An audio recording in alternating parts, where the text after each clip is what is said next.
जीवन में दूसरों की दया जरूर समझिए, जीवन में दूसरों को जरूर समझिए। अगर भगवान को जाने का समय हो गया, भैया ने कहा, भगवान ने कहा, हे बुआ कुछ मांग लो।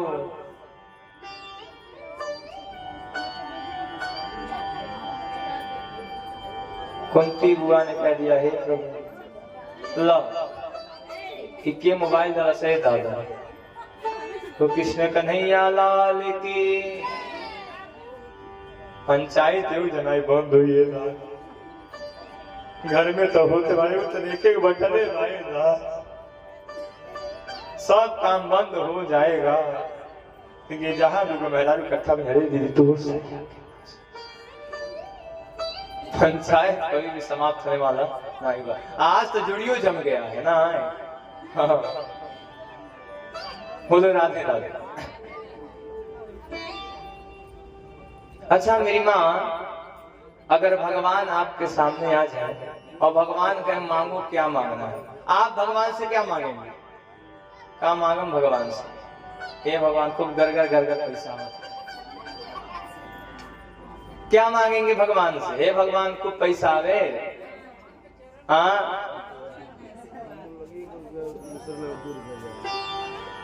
हमें लगे 1 रुपया आवे, दूसरे लगे 2 रुपया जाए।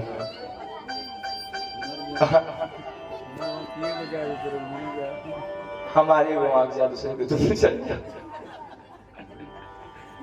हमारी एक आंख जा और फलाने के दोनों चली जाए।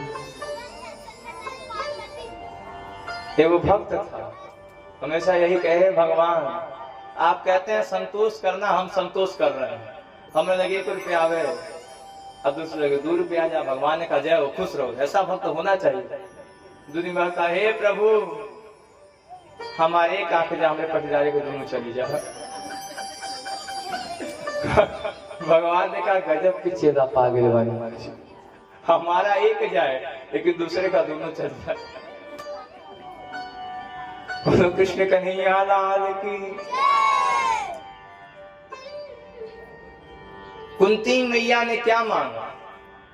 कुंती मैया ने धन नहीं मांगा, कुंती मैया ने दुख मांगा। कहा हे प्रभु आप दुख दीजिए। मैया ने कहा लोग तो हमसे धन दौलत, बेटी बेटा, नाम पद प्रतिष्ठा मांगते हैं। मंदिर में आप जाते कहते हे प्रभु धन दौलत बुद्धि विद्या नाम शौहरत पद प्रतिष्ठा सब चाहिए। सही बात है ना मेरी माँ? हे भगवान खूब देंगे नाती होके, हे भगवान खूब पैसा आवे। मैया ने पैसा नहीं मांगा मेरी माँ, कुंती बुआ ने धन नहीं मांगा, कुंती बुआ ने भगवान से दुख मांगा। कहा हे प्रभु जब जब दुख होगा तब तक हम तुमको याद करेंगे, और जब जब हम याद करेंगे तब तक तुम्हारा दर्शन हो जाएगा। एक भक्त को भगवान का दर्शन हो जाए, इससे ज्यादा क्या चाहिए? हे प्रभु दुख में सुमिरन सब करे, सुख में करे न कोई। जो सुख में सुमिरन करे तो दुख काहे को हो। बिना विपत्ति के हम भगवान को बुलाने वाले नहीं है। इधर धीरे धीरे समय बीत रहा है, धीरे धीरे समय बीत रहा है। भगवान ने जिस बालक की रक्षा किया था, भगवान ने जिस बालक की रक्षा किया था, दरवाजा बंद हो जाए था बाप को कुछ नहीं। बाप बोलो भागवत भगवान की। बड़ी विपत्ति है ना। धीरे धीरे समय बीत रहा है। इधर उत्तरा के गर्भ से एक सुंदर से बालक का जन्म होता है, जिसको हम सब लोग परीक्षित के नाम से जानते हैं। परीक्षित जी धीरे धीरे समय बीतता है और अपने राज्य काज को देखने के लिए परीक्षित जी अपने राज्य में जाते हैं कि चलो थोड़ा चल के देखें कि हमारा राज्य कैसा है। एक अच्छे राजा और एक अच्छे नेता का यही कर्तव्य है कि वो अपने प्रजा का समय समय पे हालचाल लेता है। अब प्रधानी में वोट सोच समझ के दीजिएगा, नहीं तो एक दिन नेताजी आपके पीछे और 4 साल हाथ जोड़े पड़ी आपके नेताजी के पीछे। असली नेता वही है, असली राजा वही है जो अपनी प्रजा का हाल चाल समय समय पे लेता रहे। ऐसा लोग के आवासिक पैसा में डाल दे। असली नेता वही है जो अपने प्रजा का हाल चाल लेता रहे। पृथ्वी ने कहा चलो चलते हैं, चल के थोड़ा अपने राज्य का हाल चाल लेते हैं। पृथ्वी जी आ रहे हैं तो देख रहे हैं इधर धीरे धीरे कलयुग का प्रभाव हो गया है। पृथ्वी जी देख रहे हैं क्या? पृथ्वी जी देख रहे हैं एक बछड़ा है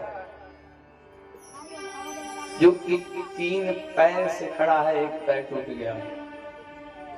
गाय पृथ्वी जो है गाय के रूप को धारण की है और एक काला कलूठा आदमी गाय के ऊपर प्रहार कर रहा है। कलयुग ही है। पृथ्वी जी ने कहा रे दुष्ट, तुम्हारे अंदर इतनी शक्ति कहां से आ गई कि हमारे राज्य में इस बूढ़ी गाय के ऊपर प्रहार कर रहे हो? आदमी कह दिया प्रभु भगवान, हे महाराज, मैं कलयुग हूं, आई एम कलयुग, मैं कलयुग हूं। हे प्रभु आपके दरवाजे पे आ गए हैं, कहीं कोई स्थान नहीं है, कोई स्थान दे दीजिए। तेरी चौखट पे आना मेरा काम है, मेरी बिगड़ी बनाना तेरा काम है। हे प्रभु कोई स्थान दे दीजिए। भगवान कलयुग की बात सुनकर के परीक्षित जी ने उन्हें 4 स्थान दिए। घृतम पानम स्त्रियम सुर्णम यत्र धर्माचुतर विधौ। जाओ कलयुग, पहला स्थान तुम्हें हम जुआ में देते हैं। मेरी माँ, जहाँ जुआ होता है वहाँ नाश नहीं, वहाँ नाश नहीं, वहाँ सर्वनाश होता है। जुआ खेला था कौरवों ने, नाश नहीं हुआ, सर्वनाश हुआ। दूसरा स्थान दिया मदिरा में, सुबोधवा में। मदिरा यानी कि शराब, दो ढक्कन अंदर, सबसे बड़ा सिकंदर। जहां मदिरा का पान होता हो वहां भी कलयुग का वास है। तीसरा दिया वैश्यागामी स्त्री में। चौथा दिया जहां जीवों की हत्या की जाती है वहां कलयुग का वास होगा। कलयुग ने कहा हे प्रभु, यह स्थान तो आपने गलत दिया है। हे प्रभु 4 स्थान तो आप लोगों ने हम पे बहुत गलत किया है, प्रभु एक स्थान सही दे दीजिए। पृथ्वी जी ने कहा जाओ और आप सोने में वास कर जाओ। कलयुग ने जैसे सोने का नाम सुना तो तुरंत पृथ्वी जी के मुकुट पे आकर के चढ़ गए। आपकी बुराई और आपका असली दुश्मन वही होता है जो बहुत आपका खास होता है। आप जिसे स्थान दे रहे हो वही आपके नीचे से आपकी जमीन भी हटा सकता है। सांप डसे तो दोस्त बचाए, दोस्त डसे तो कौन बचाए, अपनों से तो गए रही अच्छे, घर का भेदी लंका ढाए।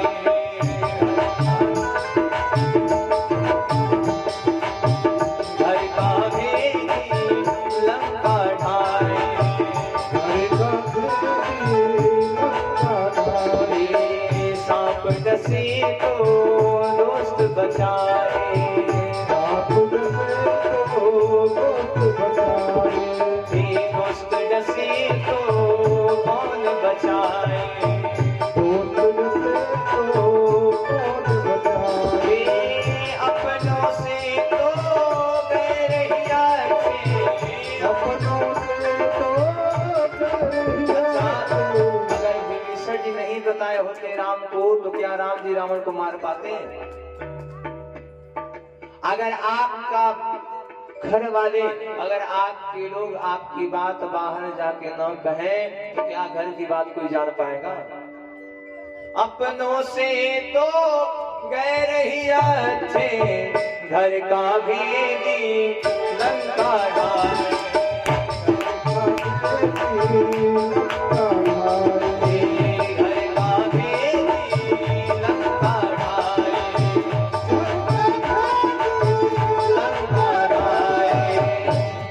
भागवत भगवान जय।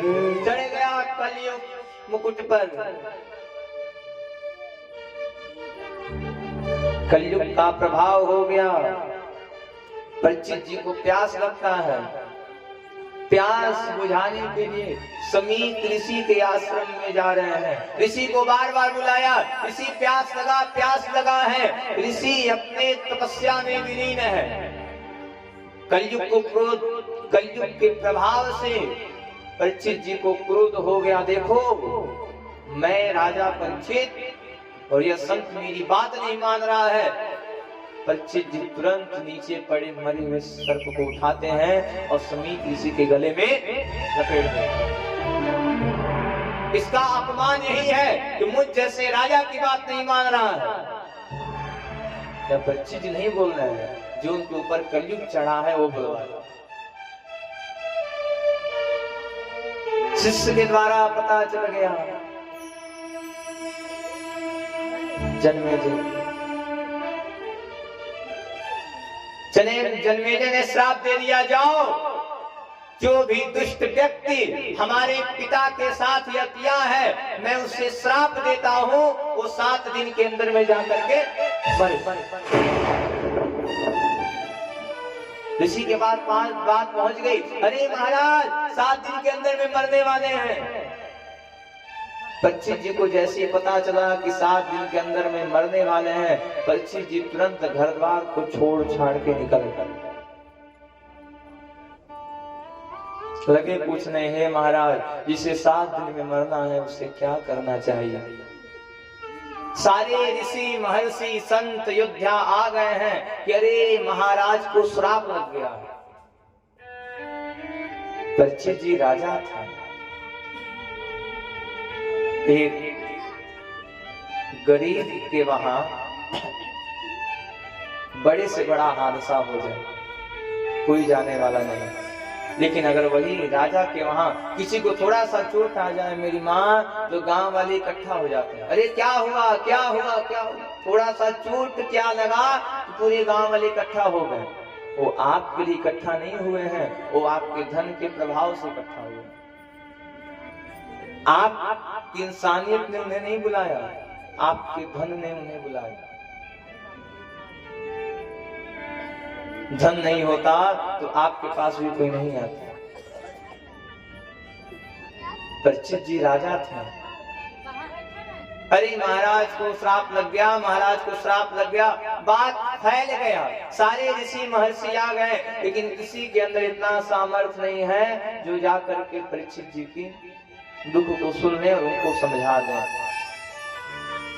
सबके बीच में से एक सुंदर से संत निकलते हैं। बोलो सुखदेव भगवान की जय। सुखदेव जी आते हैं। सुनो परीक्षित जी, मैं बता रहा हूं मरने वाले व्यक्ति को क्या करना चाहिए।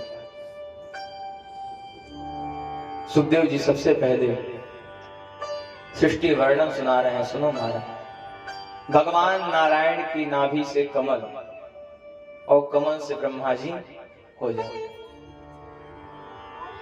ब्रह्मा जी ने सोचा चलो अब सृष्टि करते हैं, सृष्टि होगी तब संसार चलेगा। ब्रह्मा जी की एक पुत्री है, नाम है सरस्वती। क्या नाम है? क्या नाम है? सरस्वती।